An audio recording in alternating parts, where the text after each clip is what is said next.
Na, das ist mir gleich, irgendwas Ja, das halt, ne? braucht ja nicht gleich sein. Natürlich können Sie den Caruso hören. So. Wir haben ja Caruso-Platten. Ja, Einen Moment, schön. bitte. Bitte schön. Wunderbar, wunderbar. Herrlich, gell? Ja, wunderbar, naja. Es ist eben der Caruso. Einzig. Ja. Wunderbar. Nun, was sagen Sie jetzt dazu? Ja, aber ich glaube, dass man nach dieser Platte nicht gut tanzen kann, wie? Ja, ich kann... Die, wo vor Ihnen gestanden ist, der ist Handtäschel gestohlen worden. Ja, erlauben Sie mir. Das bringen Sie ja fast so raus, als ob ich der Frau die Handtasche da gestohlen hätte. Ja, gewiss weiß es nicht. So, behaupten sollen Sie es auch noch. Behaupten kann ich es leider nicht. So ein Unsinn, so etwas verbitte ich mir ganz energisch. Es kann schon möglich sein, dass einer Frau etwas gestohlen ist worden. Das war halt ein Taschendieb. Ja, Kellerdieb kann es nicht gewesen sein. Die Frau hätte besser Obacht geben sollen auf ihr Täschel, dann wäre nichts weggekommen. Da war's doch. Ich frage, wo ich gehe, steht eine Uhr bei mir. Wie vieles geht. Sehen Sie, weil wir eben von einer Uhr sprechen. Mein Urgroßvater, der lebt nämlich noch und dem wurde vor kurzer Zeit seine Uhr gestohlen. Und seit dieser Zeit fühlt er sich wieder bedeutend jünger. Denn jetzt ist er wieder nur mehr Großvater. Also zur Sache, die Uhr von Löwe. Ich habe Genommenen heißen Flüssigkeiten infolge der langen Speiseröhre meistens eiskalt in den Magen kommen und leicht zu einer Magenerkältung führen könnten. Fräulein Lilli Wisi ist sehr vermögend. Sie besitzt eine schöne Villa, 5 Paar Schuhe, einen Hofhund, 2 Dutzend Taschentücher und eine Hängelampe. Die Dame hat noch eine ganz kindische Stimme. Fräulein Lilli, sagen Sie mal den Herrschaften schön, wie Sie heißen. Ich heiße Lilli. Wie alt sind Sie? 35 Jahre. Ich danke schön, Fräulein. den Zahn reißen wollen. Nein, sage ich, nur nicht reißen. Das halte ich nicht aus. Bei einer Hühneraugenoperation kann man vor Schmerz die Zähne zusammenbeißen, aber beim Zahnreißen geht das nicht. Dann hätte mir der Zahnarzt den Zahn plombieren wollen. Kommt er mit so einem langen Schlauch daher, wo vorn so ein feiner, spitziger Bohrer dran war. Sag ich, was wollen's denn mit dem Bohrer? Ja, sagt er, den Zahn will ich Ihnen ausbohren. Ah, und Einkommensteuer. Da bin ich aber so geschwind abgekundelt auf Rentamt 3, Anfangsbuchstabe F bis X. Was meinen Sie, wie ich Sie nicht singt hab? Sie müssen die Steuer zahlen, hat er gemeint. Was muss ich, hab ich gesagt. Müssen die gar nichts, gell? Du seid an der Kriegshofferkasperl. Die gebe ich dann gleich einen Muss, einen Steuerzähler hauen, da so ums Mai rum, das meinst der Propeller hat sich gestraft von einem Doppeldicker. Ich muss zahlen. Wer sagt denn das? Verlangt doch von die großkopferten Steuer und nicht von einer armen Hausierin, die den ganzen Tag mit dem Karren im Großstadtdreck umeinander ziehen muss, dass sie ihr tägliches verdient. Dann werden sie halt gepfändet. Ein Feuerwerk abbrennen. Ja, gewiss Ne? stimmt mir das, aber das hätte doch gar keinen Sinn. Dann Ja, wäre ja, doch ein keinen Feuerwerk Sinn was hätt's ganz nicht. Alltägliches. Ja, dann hätte doch auch das keinen Sinn, wenn es täglich dunkel wird. Geht, das hat eben schon einen Sinn. Denn wenn es auf der Welt niemals dunkel werden würde, Ja. dann könnte man auch niemals ein Feuerwerk abbrennen. Ja, stimmt. Warum könnte man das nicht? Es heißt doch, alles kann man, wenn man will. Ja, natürlich Ne? kann man das Feuerwerk auch jetzt abbrennen. Das meine Aber ich man ja. sieht es ja nicht, weil es noch viel zu hell ist. Ach so. Begreifen Sie denn das gar nicht? Ja. Der zweite Vers. Das Kanapee, das steht im Zimmer, es sitzt darauf ein kleines Kind. Das Kind, das spielte mit den Kissen, wie harmlos ich die Sache find. Denn Kissen ist doch keine Sinn. Ha, ha, ha, ha, ha, ha. Über diesen Vers habe ich mich die erste Zeit krank gelacht, wie ich mir denselben zum ersten Mal selbst vorgestellt habe. Vielen Bedürfnisanstalten in unserer Stadt. Es sei denn, dass die wirtschaftlichen, ökonomischen Bedingungen das einzige Hindernis in der Hemdknöpfelindustrie den Weg sperren würde, sich dennoch mit vereinten Kräften Mittel und Wege finden, die Überproduktion im Konfettihandel in Keime zu ersticken, um auf dem 23 Quadratmeter großen Grundstück des Realitätenbesitzers. So geschimpft habe ich in dem Kino drin, dass ich bald die Klaviermusik noch übertönt hätte. Auf einmal schreit einer von der hinteren Reihe zu mir vor: geht ernst, weil bald einer Gebiss schaut, du ihn zumachen da vorne, sonst fallen ihnen noch die ganzen Beißperlen raus, wo einer dort Krankenkasse die Hälfte dazu gezahlt hat. Ja, was sagen Sie da dazu? Schauen Sie eine solche Frechheit an und darfst nichts sagen, sonst kriegst du noch Briege auch. Vor mir sitzt so eine Lucke, hat einen steifen Hut auf und weil ich heute ein bisschen klein bin, jetzt sehe ich natürlich nichts wegen dem sein Hut. Ach, möchten Sie nicht so fressen lassen. Aber schau, das kann ich nicht schmecken, dass du gerade träumst. Ja, und ich kann da nicht zu dir sagen, lass mich schlafen, Ja, weil ich das gerade geht noch nicht. träume. Ja, freilich, naja, jetzt ist ja schon vorbei. Nicht? Es ist ja gleich. Ein schöner Traum war es ja sowieso nicht. Für eine Enten war das ein wunderbarer Traum. Für eine Enten ist es genauso, als wenn dir von einem Schweinsbraten träumst. Ja, ja, für Enten schon, aber du bist doch kein Enten. Aber im Traum war ich eine. Mi vidi cen maleganti mi tetzi, lapati schon wetze wetz, wum wum, gol wuti pum bim, wuschi wuschi sitz wetz, susi susi susi witzis rum. So von runte, wie so Zitrone, da legst du mi der plim plam plum, tutti tutti grossi, heiße Suppi blossi, Ramm aufs Lecken und von hinten rum. Anni wie die Wei Wei, tam di tam tam, schlucki schlucki wut wut, gutti gutti gut. Glocken in mein Rock nicht fahren. Diese Frau ist mir ins Radl gelaufen. Nicht wahr? Ist gar nicht wahr. Woher? Ich bin mitten auf der Straße gefahren und habe mit der Glocken gelitten. Die Ist Frau gar hat nicht mich wahr, er nicht hat nicht gehört gelitten, er und hat mein nicht Glocken nicht gehört. Sie haben ja nicht gelitten. Ja, ja, hörst du ich nicht weiß, so. ich weiß, was ich tue. Das ist ja nicht Also wahr, Herr Schutzmann, das ist ja ein Schwindler. Ich bin kein Schwindler, ich bin ein Raubfahrer. Herr Schutzmann, ich bitte Sie, ich bin gewiss eine anständige Frau. Ja, Herr Ich bin Sack. ebenso allein auf der Straße gegangen. Ja, Na, wenn Sie schon so allein auf der Straße gehen, dann sind Sie keine ganz anständige Ah, Frau. ja. Endlich senkte sich der Vorhang hinauf. Das Spiel begann. Nach dem ersten Akt kam eine Pause. Während dieser Pause wurde nicht gespielt. Warum sollen wir während dieser 10 Minuten langen Pause stundenlang diesen geschlossenen Vorhang anglotzen? Komm, Mutter, sprach ich, gehen wir in den Erfrischungsraum. Meine Mutter ist eine alte Frau, war vielleicht seit 30 Jahren in keinem Theater mehr. Im Erfrischungsraum. Das ist der Zufall, weil wir geredet haben von einem Raum. Nein, das ist kein Zufall. Das ist doch kein Zufall. Da hätten Sie von ganz was anderem sprechen müssen. Sie haben ihm eigene Weltanschauungen. Ne? Ja, das Gott ist sei schon Dank. ein Zufall. Das ist kein Zufall, ich erkläre es Ihnen nochmal. Der Radfahrer wäre so auch dahergekommen, wenn Sie auch nicht gesprochen hätten von Das ihm. weiß ich nicht, ne? Da hätten Sie von ganz was anderem sprechen müssen, von was Seltenerem, von was Interessanterem. Ja, sagen wir zum Beispiel, wenn Sie statt von dem Radfahrer von einem Ding, von einem Ozeanflieger gesprochen hätten. Das wäre, du ihn nochmal am 50er raus und fangt nochmals Einkaufen an. Das ganze Teure geht. Die ganze Lauferei hätte sich die Hausmutter erspart, wenn sie sich bei mir ein einziges Packel Universalwaschpulver fix um 1 Mark mitgenommen hätte.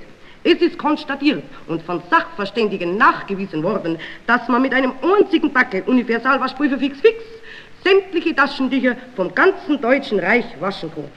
Für dieses Universalwaschpulver fix, für das sie in jedem... Rechter Feuerwehrmann, der wo es also direkt mit dem Feuer zu tun hat. Ich muss natürlich schon dabei sein beim Feuer. Bloß brauche ich nicht spritzen, sondern ich muss blasen, damit der andere spritzen kann. Denn wenn ich nicht blas, dann kann der andere nicht spritzen. Das heißt, kennen tut er schon, aber dürfen tut er nicht. Ich darf ja auch nicht blasen, wenn ich will. Ich hänge wieder vom Kommandanten ab. Der schafft mir an, wenn ich blasen muss. Schafft mir der Kommandant zum Beispiel... Dass ich für den Rodelschlitten 20 Mark Einsatz bekomme, kann ich von Tegernsee bis auf Holzkirchen zu Fuß heimfahren. Wenn auch mein Rechtsanwalt kein Zündholz auftreibt, deswegen ist nicht gesagt, ob das Filmdrama in 8 Tagen nicht mehr aufgeführt werden darf. Denn mit einem bloßen Händedruck kann man heutzutage kein Stiegengeländer mehr lackieren, weil das Zutrauen fehlt, obwohl kein Zeuge beweisen kann, dass man mit einem Freibillett eine Telefonstörung... Man schießt oben ein Wasser rein, nicht? Probeweis nicht. Dann läuft das Wasser natürlich unten aus, da dürfen Sie 10 Jahre Wasser, 10, 30, 50 Jahre Wasser reinschießen. Wenn ein Bodenhaus läuft im unten aus. Bei einem Vogelhaus ist das was anderes. Und auch schon, das sind auch so Wände da, wie beim Aquarium, nur mit dem Unterschied, dass die Glaswände beim Vogelhaus nicht aus Glas sind, sondern aus Luft und aus Rauch. Und wir haben in unserem Aquarium haben wir Goldfisch drin. Und im Vogelhaus haben wir einen Vogel. Dann haben wir einmal Probeweis, nur aus Viecherei. Ja, wo taucht er denn dann unter? Ja, hast du denn nicht gehört von dem Ausrufer? Drinnen taucht er unter, in der Schaubude. Ja, ist denn da Wasser drin? Na, selbstverständlich. Ja, da können wir doch nicht reingehen, da ist der Saft mehr drin. Haben Sie keine Angst, meine Herrschaften, kommen Sie nur herein, bitteschön. So, und nun gehen Sie ganz vor, nehmen Sie am Wasserbassin Platz, Jawohl. aber lehnen Sie sich bitte nicht zu stark an das schwache Holzgeländer an, sonst bricht es und Sie stürzen alle in das Wasser hinein. Nunmehr beginnen wir. Opferungswürdiger Beruf. Ja, das ist ein Kreuz. Mit meinem Sohn, da geht's jetzt die letzte Zeit Gott sei Dank auch wieder besser. Mein Gott, der arme Kerl hat was ausgestanden. Wissen Sie, ein gewisser Dr. Meyer, der hat ihn operiert, ganz oben am Kopf an der Räuberhöhleneiterung, ja. Oder Stirnhöhleneiterung, glaube ich, heißt ja. Ich weiß nicht mehr so genau. Denken Sie sich, unterm Operieren rutscht der Doktor auf einer Zitronenschale aus und fährt meinem Sohn direkt ins Hirn auf. Es ist nur gar gut, dass mein Sohn das Hirn so weit hinten hat. Sonst wär's fehl gewesen. Jetzt mein zweitältester Sohn. Kommt man auf die Welt und dann lebt man. War man bei Lebzeiten brav, dann kommt man später in den Himmel. War man aber ein Luder, dann holt einem der Teufel. Und wenn man dann ein Teufel geworden ist, bleibt man ein Teufel in aller Ewigkeit. Oder habt ihr schon gehört, dass einen Teufel nochmal der Teufel holt? Infolgedessen, weil jeder Teufel ein Teufel bleibt, ist die Hölle so voll Teufeln, dass schon fast kein Teufel mehr... Die Menschen, die im Wagen drin, die schauen gar grantig, niemand lacht. Dort ringt im Wanderlinie 8. Nächste Haltestelle, Harras, Waldfriedhof umsteigen. Ach, bitteschön, Herr Schaffner, Max-Weber-Platz. Muss ich jetzt da umsteigen? Nein, erst am Stachus in die Linie 9. Ärgerlich ist, wenn wir zu spät kommen. Das ist leider auch schon ein paar Mal passiert. Naja, manches Mal brennt's halt so dumm, wo man gar nicht dran denkt. Bloß einen Tag früher, wenn man's wissen tät, dann kann man sich richten. Die Sägmühl, die 1,5 Stunden von Hinterhugelfing ganz allein im Wald liegt, die ist voriges Jahr abbrennt. Aber da waren sie selber schuld. Die haben sich einen so dummen Tag rausgesucht zum Abbrennen. Die Ehe einzugehen, na sagen die beiden, ja, und schon sind's eingegangen. Mit diesem einzigen Wörtchen ja ist eine ganze Welt von Poesie wie weggeblasen.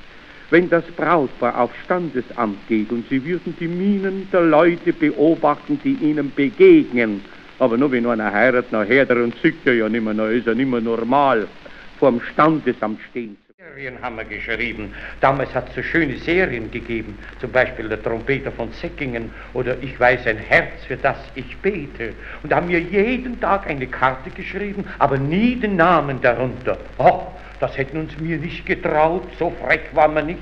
Höchstens den Anfangsbuchstaben hingekraxelt oder das schöne Verselein, ungenannt und doch bekannt.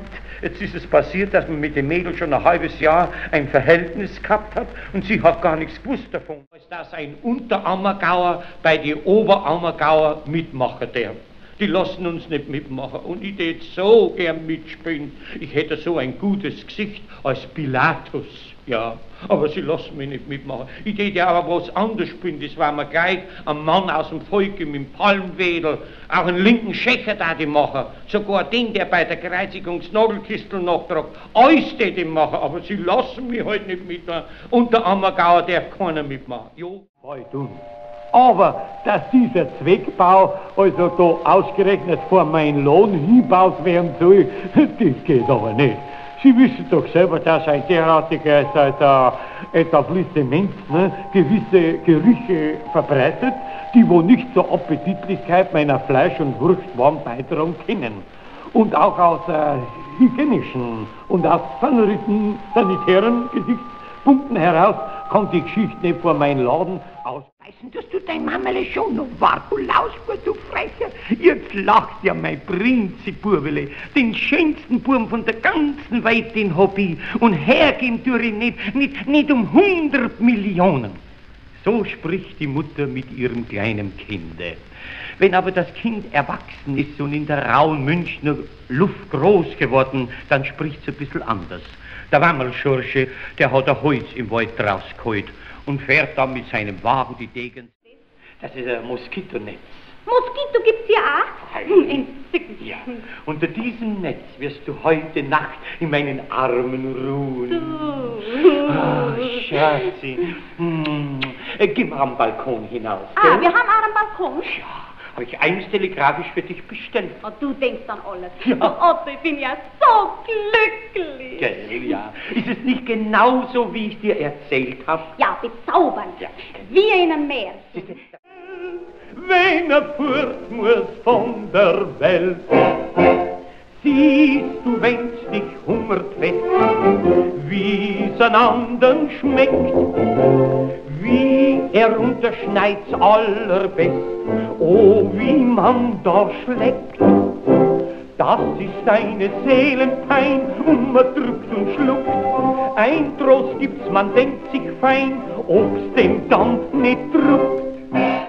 Dies ist mir zu kalt, ich pass auf ein Füchsin, hat auch einen Schienbeug, zwingend Dings da, wie ich gesagt hab, Madel trat die Wingel her zu mir, zwingend Dings da, wie ich gesagt hab, Madel trat die Wingel her.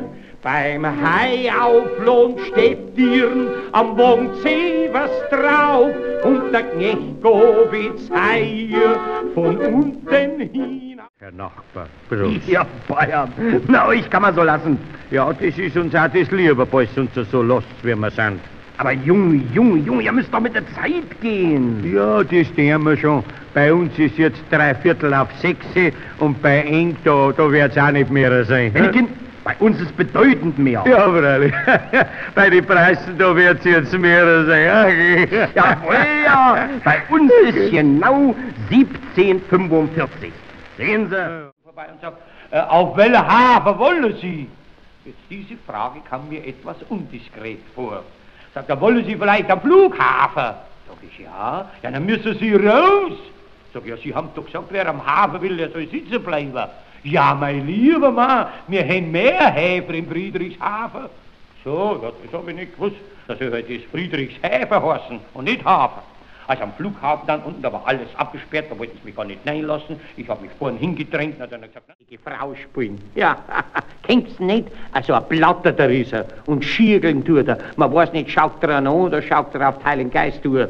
Ein rechter Better, bei der Prozession tropft er wie ein Himmel. Dafür liefert der Kartoffel ins Pfarrhaus. Was geht denn ab, schöne gnädige Frau? Ein Fetzganzel oder ein Suppenhändler? Geht nix ab? Das mag ich Sache, wenn mit die dreckigen Händen abpatzt und dann nichts kaufen. Die Weiber heutzutage haben ja keine Zeit mehr zum Kochen, weil sie den ganzen Tag umeinander rennen mit ihnen nicht. Ein ausgewachsenes Auto ansehen. Für was Sie meinen rassigen Sportswagen anschauen, das ist mir wurscht. Ich lasse ihn neu lackieren und das zahlst du. Was, ich? Ich verstehe mal bezahlen. Da werden Sie wohl irren. Sie haben wohl einen Maikäfer im Kopf, Mensch. Ja. Wie ich bezahlen, das wirst du aber nicht erleben. Wo ich meinen eigenen Luxuswagen noch nicht mal ganz bezahlt habe. Luxuswagen heißt ja den Schleiferkarren, jawohl. Ich schreibe mal Ihre Nummer auf und mache Anzeige, weil Sie mit 60 Kilometer ohne Zeichen in der Kurve gefahren sind. 60 Kilometer, Alter. Theresienwies, Bavaria, ja, überall fahr ich hin. Vor jedem Freihaus, Sie werden's verstehen, da bleibt mein Gaul wo selber stehen. Ich bin ein alter Münchner. Schau, das kann ich nicht schmecken, dass du gerade trampst. Ja, und ich kann da nicht zu dir sagen, lass mich schlafen, ja, weil ich gerade noch träum. Ne? Ja, freilich, naja, es ist ja schon vorbei. Ne? Es ist ja gleich, ein schöner Traum war es ja sowieso nicht. Für eine Enten war das ein wunderbarer Traum. Für eine Enten ist es genauso, als wenn dir von einem Schweinsbraten träumt. Ja, ja, für Enten schon, aber du bist doch kein Enten. Aber im Traum war ich eine. Nie wie die Chen Maliganzi mit Etzi, laperte schon, wetzi, wetz, wuff, wuff, goll, wutti, pum, bim, wuschi, wuschi, sitz, wetz, susi, susi, susi, witzig rum. So von Runde, wie so Zitrone, da legst sie nieder, plim, plam, plum, tutti, tutti, grossi, heiße Suppi, blossi, Ram aufs Lecken und von hinten rum. Anni wie die Wei, tam di di tam, schlucki schlucki wut, wut, gutti gutti gut. Glocken in mein Rockneck fahren. Diese Frau ist mir ins Radlneck gelaufen. Ist gar nicht wahr. Woher? Ich bin mitten auf der Straße gefahren und habe mit der Glocken gelitten. Die Frau hat mich nicht gehört und mein Glocken nicht gehört. Sie haben ja nicht gelitten. Ja, ich weiß, was ich tue. Das ist ja nicht wahr, Herr Schutzmann, das ist ja ein Schwindler. Ich bin kein Schwindler, ich bin ein Raubfahrer. Herr Schutzmann, ich bitte Sie, ich bin gewiss eine anständige Frau. Ich bin ebenso allein auf der Straße gegangen. Na, wenn Sie schon so allein auf der Straße gehen, dann sind Sie keine ganz anständige Frau.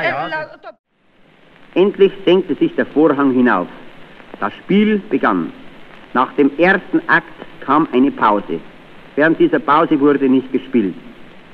Warum sollen wir während dieser 10 Minuten langen Pause stundenlang diesen geschlossenen Vorhang anglotzen? Komm, Mutter, sprach ich, gehen wir in den Erfrischungsraum. Meine Mutter ist eine alte Frau, war vielleicht seit 30 Jahren in keinem Theater mehr. Im Erfrischungsraum. Das ist doch der Zufall, weil wir geredet haben von einem Raum. Nein, das ist kein Zufall. Das ist doch kein Zufall. Da hätten Sie von ganz was anderem sprechen müssen. Sie haben ihm eigene Weltanschauung. Ja, Gott sei Dank. Das ist schon ein Zufall. Das ist kein Zufall, ich erkläre es Ihnen nochmal. Der Radfahrer wäre so auch dahergekommen, wenn Sie auch nicht gesprochen hätten von ihm. Das weiß ich nicht, ne? Da hätten Sie von ganz was anderem sprechen müssen, von was Seltenerem, von was Interessanterem. Ja, sagen wir zum Beispiel, wenn Sie statt von dem Radfahrer von einem Ozeanflieger gesprochen hätten. Das wäre... Du ihn nochmal am 50er raus und fang...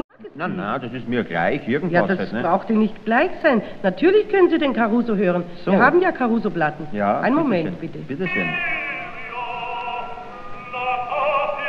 Wunderbar. Herrlich, gell? Ja, wunderbar, naja. Es ist eben der Caruso. Einzig. Ja.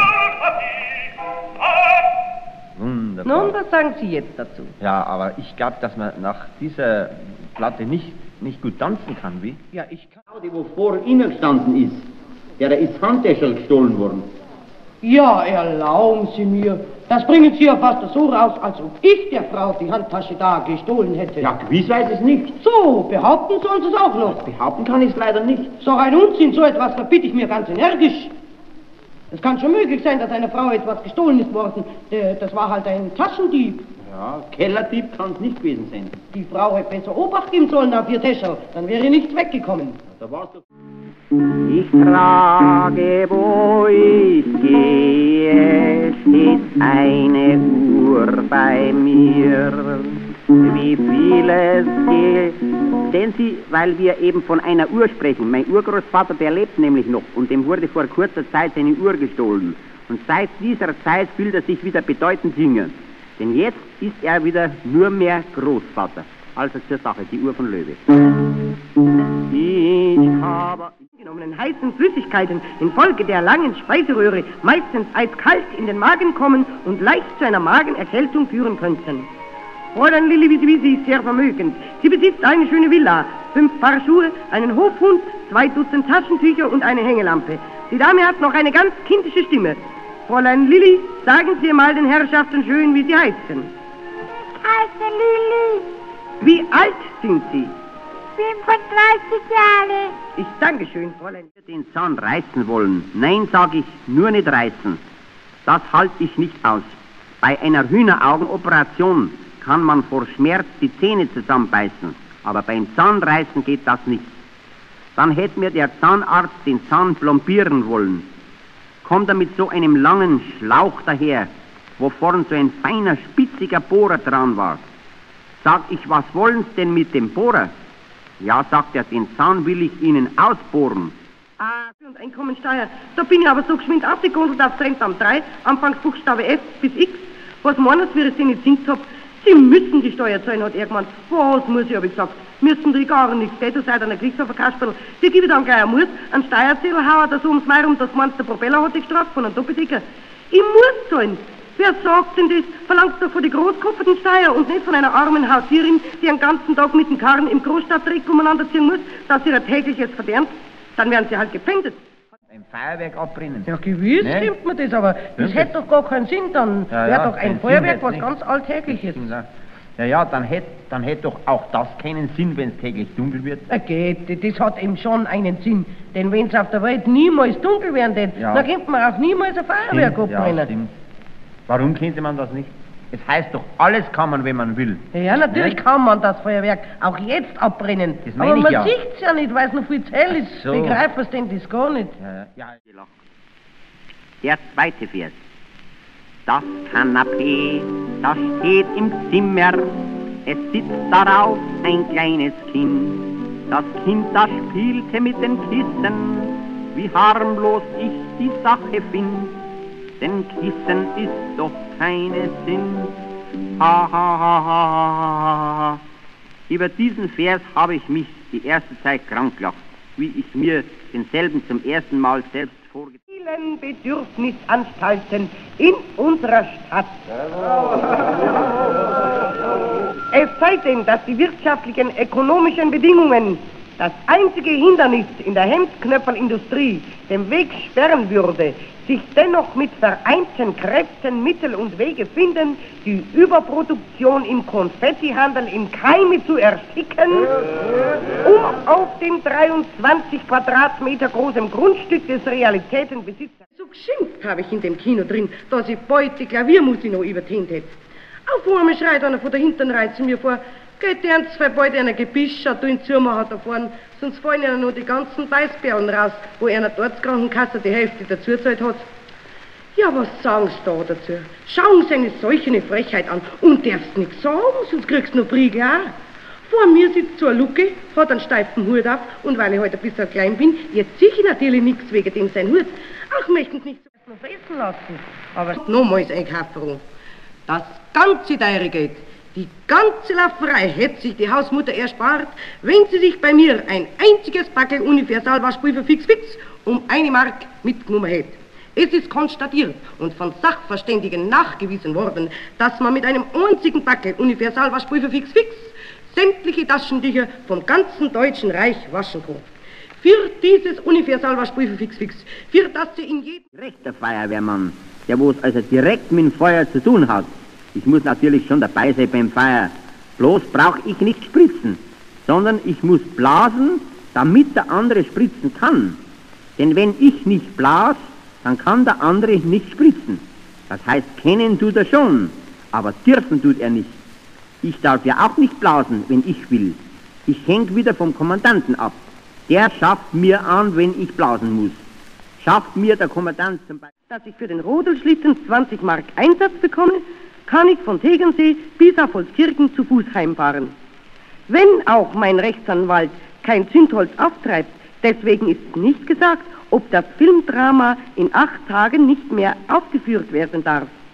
Denn mit einem bloßen Händedruck kann man heutzutage kein Stiegengeländer mehr lackieren, weil das Zutrauen fehlt, obwohl kein Zeuge beweisen kann, dass man mit einem Freibillett eine Telefonstörung...